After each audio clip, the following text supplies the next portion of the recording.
Imagine a crime is committed. No laws are broken. No systems are hacked. No alarms are triggered. Yet real damage occurs. Money moves. Reputations collapse. Lives are disrupted. And every system involved believes everything was legal because the crime was not committed by a human. It was executed by artificial intelligence, and the law never learned how to recognize it. Most laws were written with one assumption, that decisions are made by people. That intent belongs to humans. That responsibility can be assigned to a person. But artificial intelligence does not fit this model. It does not intend. It executes. And the law was never designed for that. Automation is legal. Delegation is legal. Optimization is encouraged. When an AI system acts within its permissions, no rule is broken. No law is violated. The system simply follows the path it was given. And when damage occurs, there is no crime, only an outcome. When something goes wrong, the question becomes simple. Who is responsible? The developer, the company, the user, the system? Each answer points somewhere else, and responsibility moves in circles. Not denied, just never reached. This is how harm occurs without a criminal. This is the legal blind spot, not illegal behavior, but unassigned responsibility. In the next part, we look at how this is already happening, quietly, at scale. Most people imagine crime as something visible, a break-in, a confrontation, a clear moment of damage. But AI-driven harm does not look like this.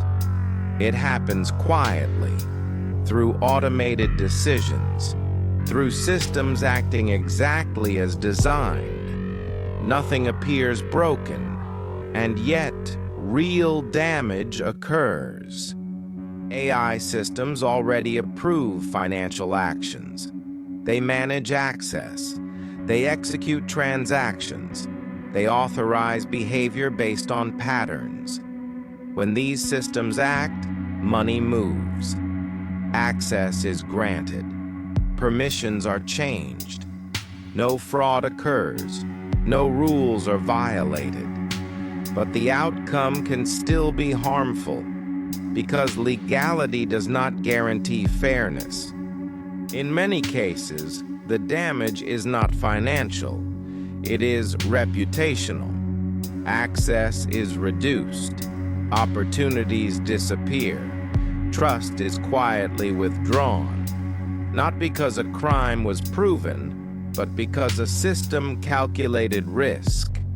And once a system decides, reversing that judgment can take years. These are not future crimes. They are present-day outcomes of automated authority. What makes them dangerous is not intent, but scale.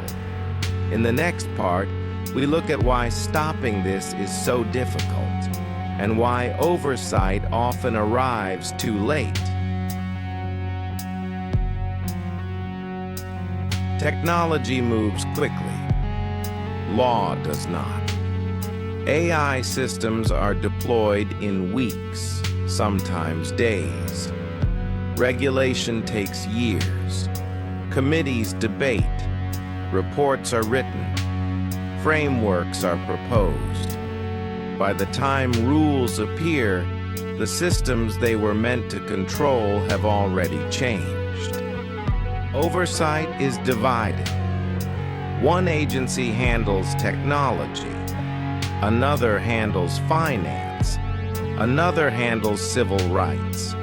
AI systems cross all of them. No single authority sees the full picture. Each regulator watches their own corner, and what exists between those corners often goes unseen. Most regulation is reactive. Rules are written after harm occurs, after damage is measured, after trust is lost. With AI, this delay is dangerous because systems operate at scale. By the time harm is visible, it has already been repeated thousands of times. This is not neglect. It is structural delay. Systems that act instantly meeting institutions designed to move slowly. In the final part, we look forward at what must change and how societies can respond before harm becomes normal.